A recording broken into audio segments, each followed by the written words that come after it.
4, 3, 2, and 1. And welcome, lucky listeners, to the Real Leaders Podcast with Likky Lavji, the founder of the Dante Group, and me, your host, Kevin Edwards. Likky, thanks for being with us today. Hey, thanks for having me, Kevin. So, Likky, I want to start this conversation off. We had a team call, and before every team call, I'd like to do something I call the tune-up. So our tune-up question was this week was, what was your favorite part about the 90s? So we had a couple people go around. Oh, I like the movies. I missed, the washed jeans. And one of our employees said, I just miss being pregnant. And this is when I was pregnant. It was a great time. It was a great time. And I just missed that era of having that purpose. So my question for you, Likky, isn't what is your favorite part about the 90s, but in the last 25 years or so, how has your business mindset changed for the way you approach new clients? Great question. I want to forget the 90s. I really do. Not because, I got married in 1990. I don't want to forget that part, but it was a struggle going into the technology world. I started my technology industry experience in 1990. And from nothing to how it evolved was very difficult, trying to stay on top of everything. But in 1995 is when I started my own career. I became self-employed at that point. And it developed, it was interesting. It developed a bunch of applications at that point for online. And online at that point wasn't very common. And we developed software for the car industry, for the auto industry. And it was wonderful at that point and more like web development. So it actually changed quite a bit for us. Leading to the 2000s, that's when things really shifted for me in my business. We started really realizing how technology helped us and how it also hindered us as well. Relationships started getting more emails and messaging as opposed to being in front of people. I had a conversation with somebody this morning about how's technology really helped you or it hasn't helped you? Well, it's helped you if you make use of it. But if you depend on it, it actually impedes you in relationships. So I don't know if that gives you a good answer of what my life was like in the 1990s. It was a struggle in the 1990s. 2000s were way better. And the last 10 years has been a real shift for me. Focusing more on what I really want to be doing. And technology is still a part of it, though. I was going to say, it's interesting you say that because I feel like technology has created so many opportunities for self-employment. Was that another reason why you were able to feel that confidence that you want to say, hey, I'm being self-employed now. I want to do my own thing. I want to run my own company, and using technology, using a podcast to get in touch with people, using email marketing to maybe generate more leads. I don't know how you do that or not, but why would you say technology, if you depend on it, might hinder you, I guess? Well, it's interesting. So if I go back to grade 8 for myself, I developed a football game using those big card readers back in the day. And then I forgot about technology. So when I started my consulting company, it really wasn't about technology. It was about selling. It was about being in sales, selling software. I remember I was in major debt, and I got a job at a company called Super Software. And this is in 1990 when margins for software, like you used to be able to go to a store and buy WordPerfect for $900. And it was 40% margins at that point. So my commission check that I received, this is right before Christmas, was huge. And I loved it. And it wasn't about technology. It was just about an opportunity at that point for me. But once I learned technology, I started utilizing that. Today, we use technology for every aspect of our business. Do I depend on it?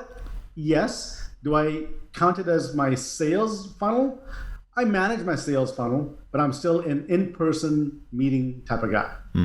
To me, I need to go back to my basics, which is networking, get in front of people, have relationships, have coffees, have beers, have dinners, and then you build a relationship from that. Then you definitely put that into your technology CRM, and you start doing follow-ups and keeping them engaged.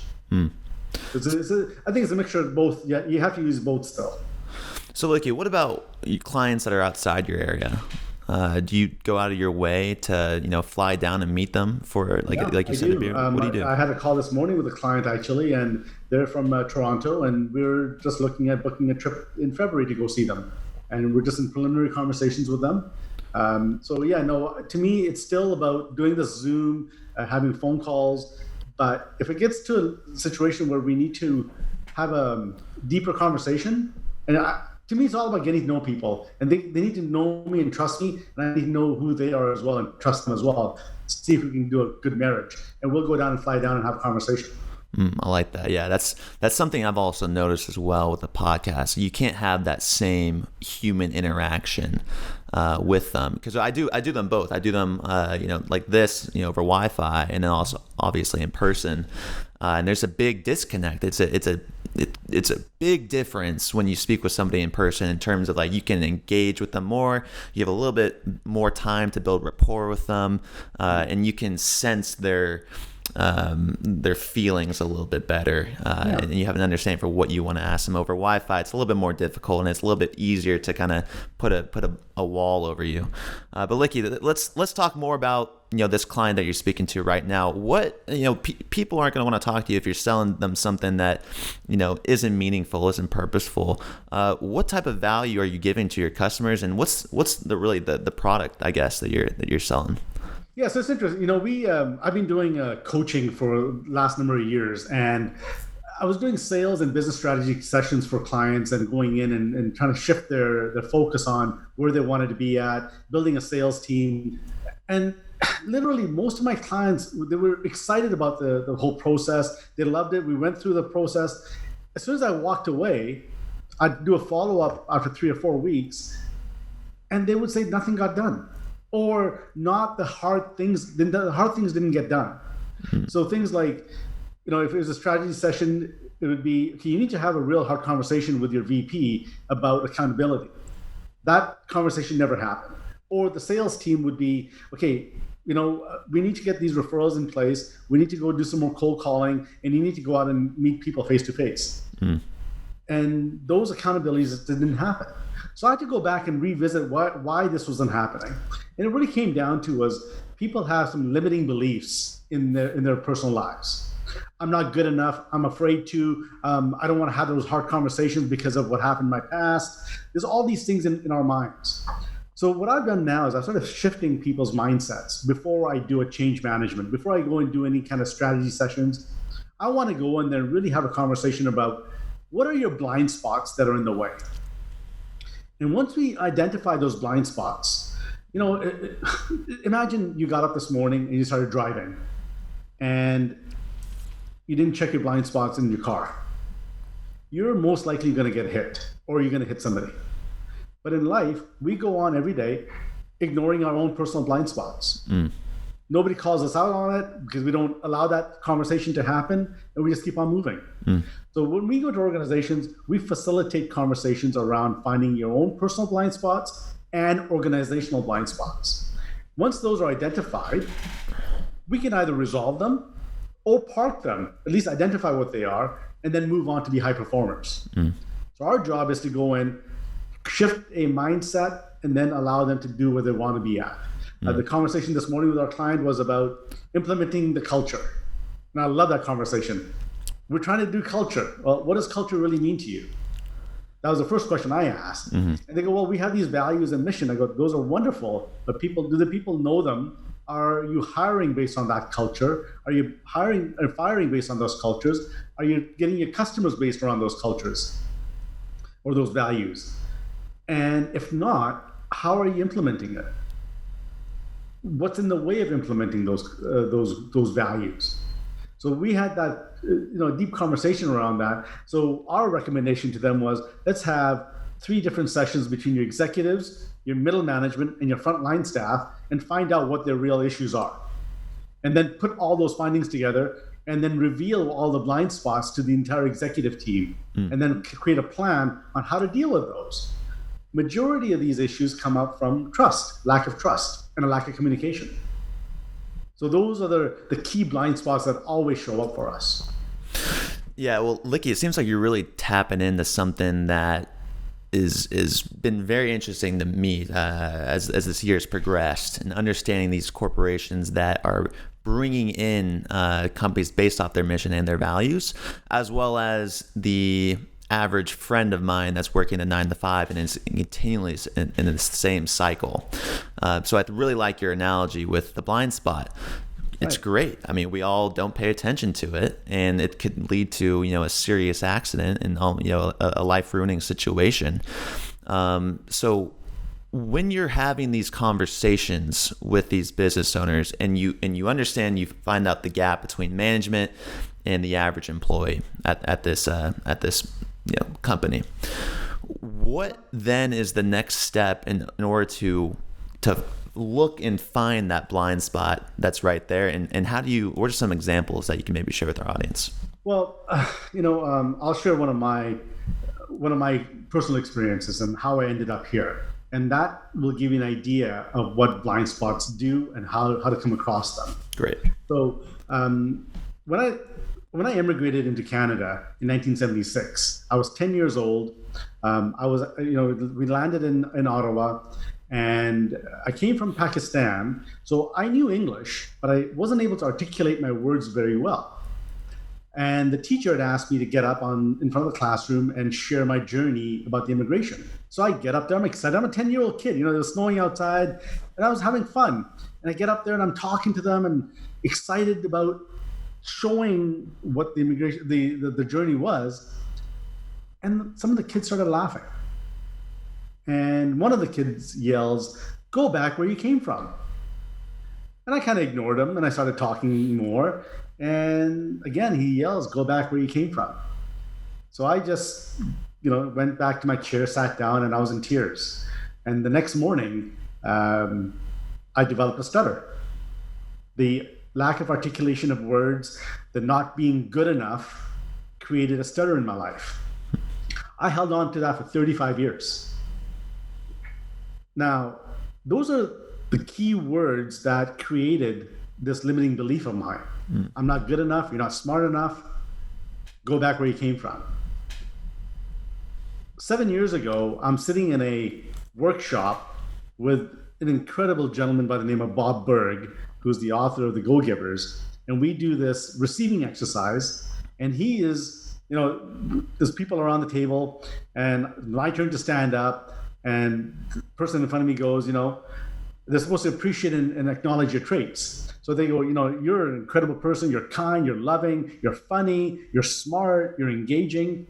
And not one of them said, "Go back where you came from." So I finally heard those acknowledgements. Now, I could say I never heard those before, but I did. I used to hear them from my friends and family, but I didn't learn to receive them. The moment I learned to receive those words that were given to me by strangers that I've only known for 3 days, the next morning when I got on my flight, I had a conversation with the passenger next to me, and my stutter was gone. So my blind spot was not able to receive the good. I was really good at receiving the criticism and the bad and hold on to that, but not able to receive the good was difficulty for me. So once I started doing that, life shifted for me. The other one that we always have a problem is with trust. Why don't we trust people? My limiting belief on trust has always been, when I was 3 years old, my dad passed away. When I was 5 years old, my grandfather passed away. When I was 16 or 18, I think it was, my best friend passed away in a car accident. When I was 25, my cousin passed away in a car accident. So to me, it was always the people that you're closest to are going to lead me. So I didn't trust anything. I didn't trust life. So employees felt they weren't trusted. Family felt they weren't trusted, until I acknowledged and realized why I had an issue with trust. Now, trust is easy. Now imagine you being part of a team of 15, and your executive or your leader doesn't trust anybody. It just shows in all the language. People don't comprehend and do work well. This shifted for me. So when we go into organizations, our job is to share stories like this, get them to think. We go into a state of their mind, become a little bit more self-awareness of what their possible blind spots are. Everybody has multiple different blind spots. I'll name some that were given by Inc. magazine. The first one is afraid to ask for help. People are always afraid to ask for help. Or they're insensitive of their behaviors on others. They have an "I know it" attitude. I know everything. I'm right. Blaming others. They're avoiding hard conversations. So these are some of the key blind spots that are in organizations and in people.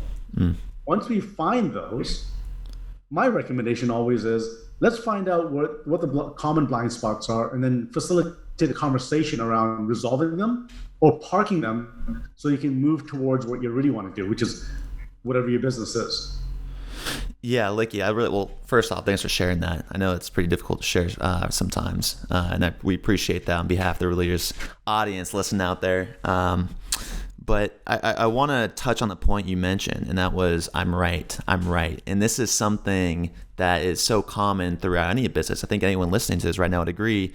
They've either been that person, I know I have, or have been in a meeting where that person, feels maybe a little bit anxious, feels maybe a little bit stressed, and there's a science to it. It's if you want to have that argument with somebody and you want to be right, and the person, there's like 4 responses, right? There's either the response to the fight or flight, to fight that person, to then flee from the conversation, to be accompany them, be friends with them, or kind of just sit back and just shut the hell up.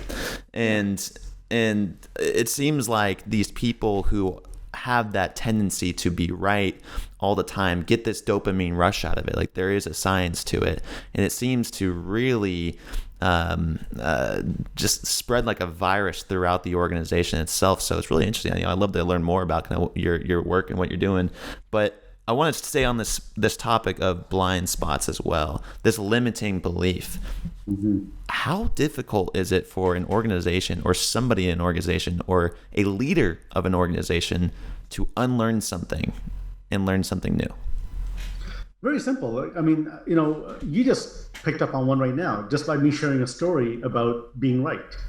And that's what ends up happening is it's so natural for us to drive and check for our blind spots. Nobody ever tells you, okay, you need to wake up and look at your own blind spots, right? But with conversations like this, it prompts that conversation inside your head.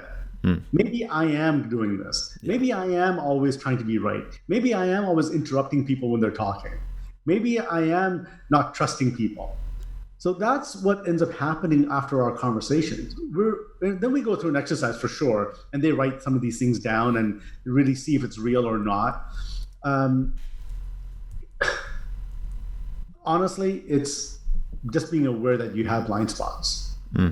That's it. So is that but like an openness? Is that because I like openness? I love when my team has different ideas, and sometimes the different ideas conflict with where I saw the company going. But as we've seen, blind spots also lead to a lot of tech innovation. For instance, I was interviewing somebody from NASA. They said, "Do you know how many tech innovations came from the Apollo mission?"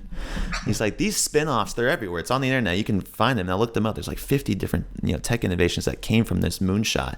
So these blind spots sometimes can turn into these magnificent things for these organizations. But I guess the question for you, Likky, and I'm sorry to cut you off, is it openness that you need to teach people and have them learn, or how do you change these habits? Well, it's very similar to driving. So imagine right now you're looking at life in a tunnel vision, which we always are. We're just looking straight. We're not looking at anything beside us. So as we're looking straight, we're not looking for blind spots in our lives. So yeah, you got to open up that vision of yours and look to the sides and see what else you can't see. Now, interesting enough, other people see your blind spots right away. You just don't. So you have to be open. I talk about receiving. You have to be open to receiving that feedback from others. So my first takeaway for people is build an inner circle of friends or colleagues and allow them to really have a conversation with you about your blind spots. When I go into organizations, we'll have a leadership team of 12, and we'll do this exercise that first we trade good stuff, so appreciation and good traits. And then the next step is, okay, what's that one thing that you need to work on? What's that one thing that you're having challenges with? And everybody goes around and tells that person that. And it's a safe environment. We allow for that. And then they may pick it up or they may not pick it up. That's okay. At least it comes out in the open. So as we're driving, we're checking for blind spots in life, remove that tunnel vision, look to the sides and see what else is possible. Open-mindedness is one way of putting it. Self-awareness is another one. However, whatever you want to say, just be open to looking at what's not working for you. I think I was actually looking at another report on this the other day. This is kind of odd. This is just coming up now, Likky. There was the theory of incongruence, and it was about like reality, like how you perceive yourself versus how you actually are. And it's just like human nature to always think of yourself in another light, or like wish that you were better than you actually are. So I wonder how that plays into an individual's roles in their organizations. And I wonder how that plays into the hiring aspect of this. We talked about this earlier, and I'm going to make this pivot really quick, Likky, if I can. I've been preaching. I've been listening and relaying the information that mission-driven companies, if you're a certified B corporation, if you have a purpose-driven mission in your mission statement, that you will be able to retain employees more. So that's been like the theory out there. Okay, if you have that that mission, people are going to come today. They're going to be fulfilled in their work and what they do. And I'm sitting back, and after time and time again of talking to different people, I almost think it just matters more about the actual person who you hire themselves. And I think that might just be a perception and an outcome from that. And I really do believe it's actually just the person that you hire that comes to your organization because of those values, not just the mission itself. So it's like the friend example. You want to get with your inner circle of friends.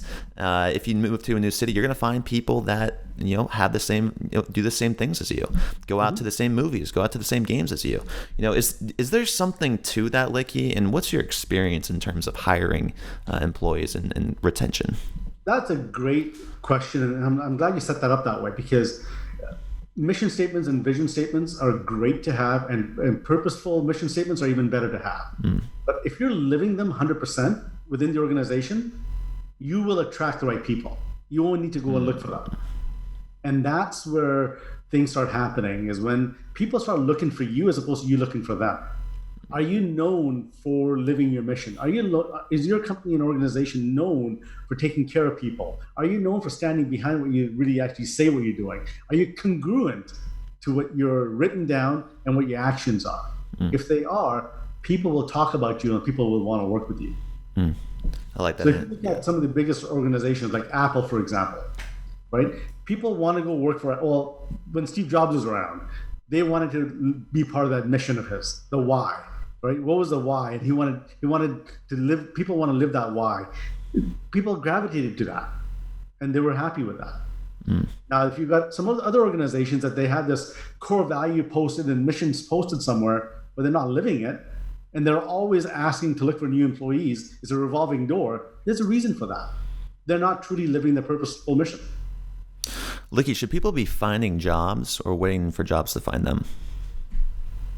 Careers to find them?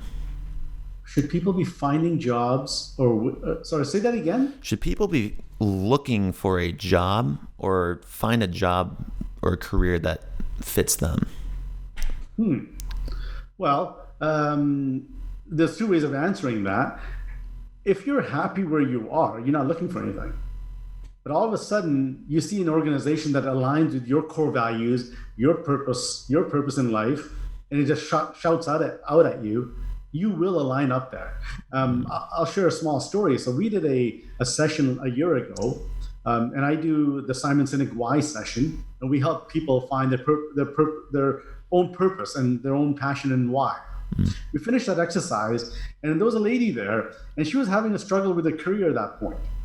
The next morning, she opens up the papers or whatever she was looking at for job ads, and she sees a company that listed their why, which matched her why, like to the T. So she just reached out to them and said, "Listen, I know you don't have any positions right now, but I need to work for you guys. This is why. This is who I am. This is what I stand for. You guys have that." And 2 weeks later, she was hired by that company. And she's been ecstatic with that company because of that. So it may not be naturally looking for a job, but once you start figuring out who you are as a person, you become self-aware of who you are as a person, you'll either gravitate to where you need to be at, or even be better where you are. Likky, what's your why, and did you find any blind spots in your why when you were looking for it? My blind spot, my why before, definitely, my blind spot always been to help others be successful and break barriers. Now, when I say break barriers, it comes across as micromanaging and telling people what to do. So I ask a lot of questions about where they are so we can help them achieve where they want to go to. So that was always been a concern. So my kids will always say, why are you telling me what to do? And I'm like, I'm not telling you what to do. I want to find out where you want to get to so I can help you get there. So now I've changed so, in that, there was a huge blind spot about the way I used to ask the questions. It was more about a telling people what to do as opposed to listening and coaching them to where they want to get to. Mm. So my why was really, it was very evident, very apparent to me, but the way I was executing it wasn't right. Mm. So they had to step back and shift my way of being so that I can help people get to where they want to get to. And now I don't tell people what to do. I share what I've gone through and I coach them where they want to be at and ask more questions. Likky, have you always been a coach? And I guess what's the main difference, if there is one, between your career now versus where you were with the software company? Well, have I always been a coach? I'm going to say yes to that, and not even on purpose. So when I had my IT company, I'd had customers call me up and say, we need a new CRM or we need a new accounting system. So I'd go into the client site and look at their accounting processes and see why they need a new accounting system. Because I was never the one to say, okay, we'll just sell you the system. We wanted to find out what the reasons were. And I would go in there and do some research and would quickly find out that it wasn't the accounting system they needed. They needed process changes and people changes and culture changes. So I was coaching them through that process, and then we would put the accounting system. So I think coaching has always been part of my life, one way or another, helping others get to where they want to get to. So yeah, I think I've always been a coach. Likky, you mentioned tunnel vision. Obviously, big theme of today with the blind spots. But a lot of entrepreneurs just thrive off of tunnel vision. A lot of entrepreneurs just are so dedicated and they wake up every single morning just wanting to do what they do best, and that's grow their company. What are some things that maybe someone listening to this that is locked into that tunnel vision that says, you know what, Likky, I don't really necessarily agree with that? What's an exercise that they can do to just try out for the day?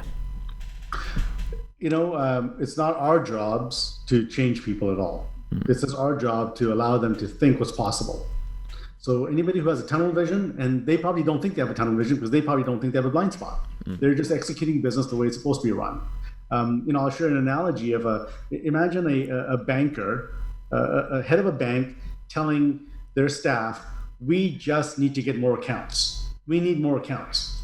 So the front end staff is opening up fake bank accounts, right? And everybody's doing that in the organization. And all of a sudden they get busted for that. And the leader goes, how did that happen?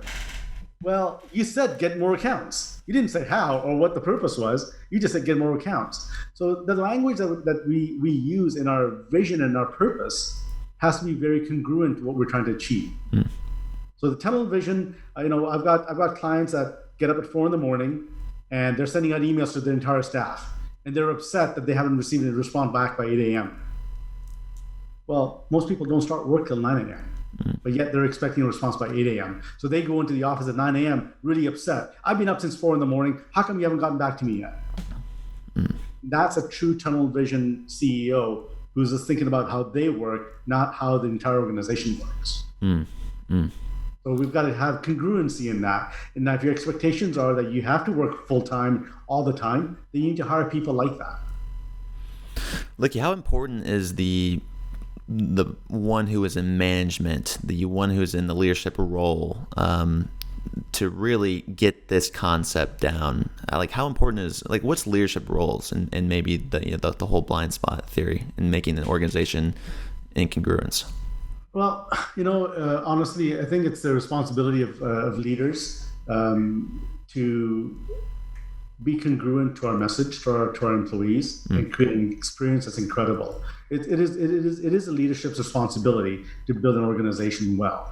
And leaders are leaders because they've done a really good job of what they do. The trends are changing, though.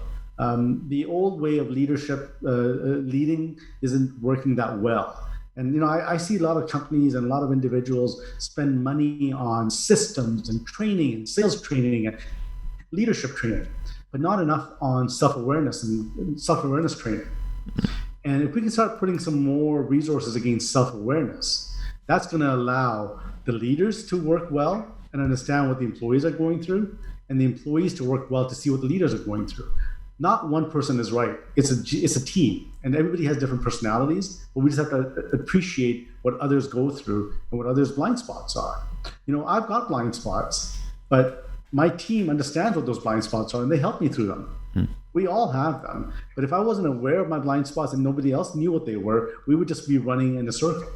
So leadership should be, it's key that they also be part of this conversation. When we go into organizations, there's always a requirement that senior leadership should be part of the team, should be part of the organization, the conversations. Got it right. And really quick, I just want to throw this in here. You mentioned your blind spot, when you were young, getting up there and it's like, go back home to where you came from. That does something to you, obviously, and it triggered something in your head to have this speech impediment. I mean, someone listening to this right now, what advice do you have for them to get past their limiting belief? No matter who it is, whenever we're told something negative, we hold on to it. We will hold on to it. And whether you're in a fight with your partner or you're having disagreement with a customer or an employee, you will hold on to it. The client or the partner that told you you're an incredible person and I love you for who you are, you kind of forget that. So you've got to hear both sides of the story. You've got to also keep in mind that all the feedback that you're receiving is good and bad, and you have to take it all in. You got to learn to receive the good along with the bad. You can't always be a giver. You can't always be giving things. You also have to learn how to receive things. So, natural tendencies are we hold on to all the bad, but let's start holding on to some of the good as well. And that makes us a better person. Brene Brown, I just love her. I think she's got a great way of doing it. And I use the 5, 4, 3, 2, 1 exercise. I don't know if you've heard of that. It's basically, you look at NASA, right? They count backwards, 5, 4, 3, 2, 1, blast off. So when I go into a mood of things that are getting anxious or anxieties kicking in, or I'm not happy with something, I just count backwards and then I say, okay, it's done. Let's move on. As opposed to counting 1, 2, 3, because 1, 2, 3 gives a escalation. It actually gets you more enticed. So counting backwards just calms you down a bit and lets you move on and do a reset.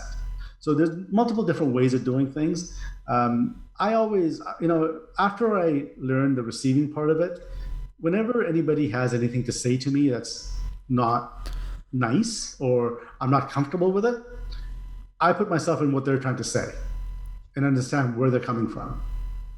And just listen. And then I may or may not agree. That's okay. But I have to at least listen. Before that, I wouldn't even listen, especially to the good. I would just cut people off. People would say, hey, Likky, this is great. You do such a great job. I say, yeah, that's part of my job. Don't worry about it. And I move on. But now I actually embrace that. And I embrace that compliment. It feels good. And it actually empowers me to do better. Well, Likky, thanks for listening to my voice today. I appreciate that. And I'll phrase this last question in reverse. Real leadership. What is your definition? It's a good one. I would say a real leadership really listens and cares about its team, and then leads by example. Such a cliche, but really leads by example by being self-aware of where they're at and understanding what the other team is going through, really putting themselves in the other person's shoes all the time. I like that answer, Likky. We talked about a lot today. I had a really interesting conversation. I didn't really know where this was going to go today, but we covered a lot. We covered the blind spot, tunnel vision, being open to peer review, how important that is in today's business world, and how that's changed since the 90s. Likky, you even shared a couple personal stories with us, and then we kind of wrapped up with some leadership advice and making sure that your organization can lead by example and being congruence. Likky, appreciate your time on the show. For Likky Lavji, I'm Kevin Edwards, asking you to go out there, be open, be in congruence, find your blind spots, and always, folks, keep it real. Thanks, Likky. Thanks a lot, Kevin. Appreciate it.